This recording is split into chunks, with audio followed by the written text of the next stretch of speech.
Hello guys, welcome back to the channel. In this tutorial, I'll be showing you how you can create Google Sheet shortcut on desktop. Alright guys, here I have opened my Google application on my laptop, and if you want to create a Google Sheet shortcut on your desktop, the first thing you have to do is clicking on this button. Then you have to scroll down until you find a Google Sheets option, and this is the Google Sheets option, so you have to tap on it.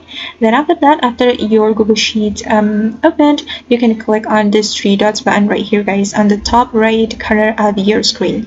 Then there will be some options for you, and you have to click on more tools right here. Then you can click create shortcut since we want to create the Google Sheets shortcut. Okay, and you can name your shortcut, and for me I'm just going to name Sheets, so I'm not gonna change the name. And after that, we just need to click on create right here. Okay, and just wait for a moment. Okay, and you will get this question, and if you don't want to add your Google Sheets to your taskbar, you can skip this step. You can click on no thanks. Okay, and I'm going to open my desktop. Alright guys, and this is the Google Sheets shortcut that we have just created.